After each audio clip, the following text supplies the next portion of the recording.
पंजाब की कहानी 9500 क़ब्ल मसीह से लेकर 2023 तक।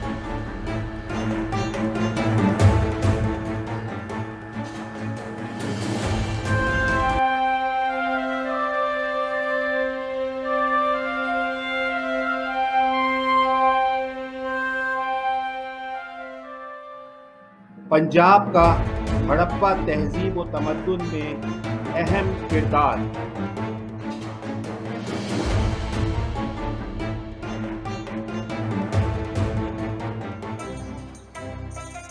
पंजाब ने तहजीब व तमद्दुन बदलने में बहुत अहम किरदार अदा किया है। अब तक की पंजाब की तारीख को समेटते हुए हम ये कह सकते हैं कि 70,000 क़ब्ल मसीह से अफ्रीका से लोग यहाँ पंजाब की सरज़मीन में आना शुरू हुए और कोई 65,000 क़ब्ल मसीह के करीब आकर हिंदुस्तान में आबाद होना शुरू हुए। सबसे पहली तहजीब व तमद्दुन जो दरियाफ्त हुई थी वो मेहरगढ़ थी, जो बलूचिस्तान में दरियाए बोलान के करीब वाक़े है।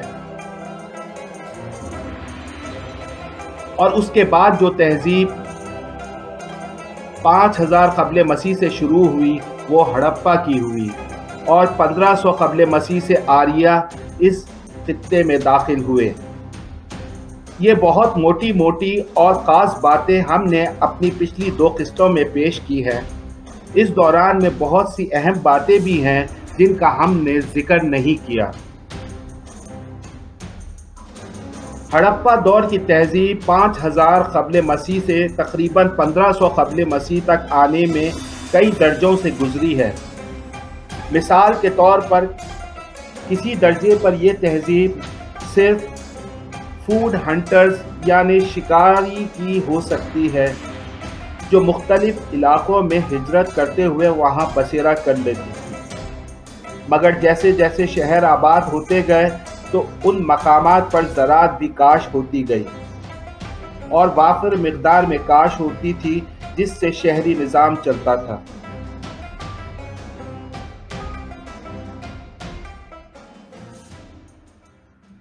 पंजाब की हड़प्पा तहजीब और मेसोपोटामिया तहजीब में तिजारत और ज़बान की हम आहंगी।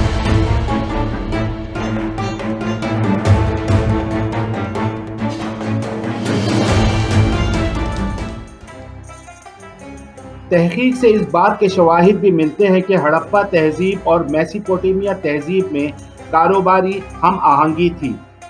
मेसोपोटामिया तहजीब दजला और फ़रात के करीब पाई जाती थी। हड़प्पा के लोग तिजारत की गर्ज से मेसोपोटामिया जाते थे, क्योंकि मेसोपोटामिया तहजीब के खंडरात से जो मोहरें मिली हैं उनका ताल्लुक़ हड़प्पा तहजीब की मोहरों से मिलता है। और इस बात से ऐसा साबित होता है कि रास्ते में वो बस्तियां कायम करते जाते थे और कहीं ना कहीं मुख्तलिफ मकामात पर उन बस्तियों के असरात उन जगहों पर कायम होते चले गए। मगर उन जगहों को खुदाई की जाए तो शायद हड़प्पा तहजीब के आसार भी मिलने के कभी इम्कानात है।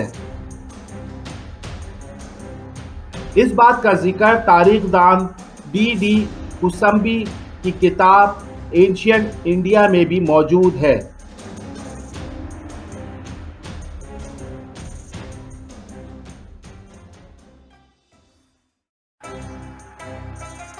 मेसोपोटामिया तहजीब से मिलने वाले आसार से ये साबित होता है कि उस तहजीब की ज़बान पढ़ी जा सकती थी। जो लोग हड़प्पा से मेसोपोटामिया तिजारत की गर्ज से वहाँ जाया करते थे उन्हें मलोहा कहा जाता था। मगर हमें आज तक ये नहीं पता चल सका कि मलोहा का मतलब क्या है। क्या मेसोपोटामिया हड़प्पा दौर के लोगों को मलोहा इसलिए कहा करते थे कि वो मेसोपोटामिया तहजीब के दौर के लोग नहीं थे, बल्कि वो अजनबी लोग थे जो किसी दूसरे इलाके से हिजरत करके वहाँ कारोबार के लिए आ बसे थे।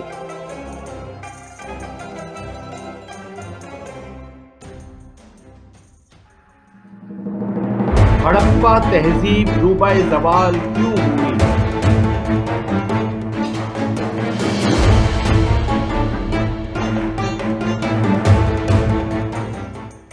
हड़प्पा तहजीब ज़वाल पजीर क्यों हुई, इस पर मुहक्किकीन के तरह तरह के ख्यालात पाए जाते हैं।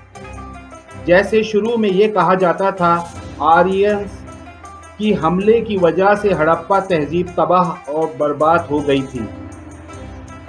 तारीखदान गैरिसन के मुताबिक हड़प्पा तहजीब की तबाही का जिम्मेदार जो है वो इंदर है। अब ये इंदर कौन है? इंदर आर्यों का सपेसालार था। मगर दूसरी शहादतों और डीएनए टेस्ट के मुताबिक ये पता चलता है कि आर्यंस के आने से पहले हड़प्पा तहजीब ज़वाल पजीर थी। उसकी वजह ये बताई जाती है कि जिस पर मुहक्किकीन का कोई भी इख्तलाफ नहीं पाया जाता वो ये है कि हड़प्पा तहजीब पर 1000 साल का कहर पड़ा, जिसकी वजह से मेसोपोटामिया और हड़प्पा तहजीब के शहर उजड़ गए थे। अब सवाल तो ये पैदा होता है कि इस हड़प्पा तहजीब के दौर के लोग जो पंजाब में आबाद थे वो कहाँ गए? क्या वो सारे के सारे मर गए? इसका जवाब है नहीं। आबादी का बहुत बड़ा हिस्सा साउथ इंडिया की तरफ हिजरत कर गया था। मगर साउथ इंडिया की तरफ ये लोग दो रास्तों से गए। एक कोस्टल एरिया यानी समंदर के किनारे के साथ साथ, दूसरा खुश्की के रास्ते। इस बात की शहादत इस तरह से मिलती है, जो लोग कोस्टल एरिया से साउथ इंडिया पहुंचे वो एक दिन में तो नहीं पहुंचे, बल्कि उनका सफ़र कई 100 साल पर मुहित था। इस दौरान वो रास्ते में मुख्तलिफ बस्तियां कायम करते चले गए। इस तरह रास्ते में जो बस्तियां कायम हुई उनके नाम साउथ इंडियन नामों से मिलते थे। मिसाल के तौर पर किसी पिंड या शहर के नाम के आगे वाड़ी लगाया जाता था। ये वाड़ी लफ्ज़ तमिल ज़बान से निकला है। तमिल में वाड़ी पहाड़ी को कहा जाता है।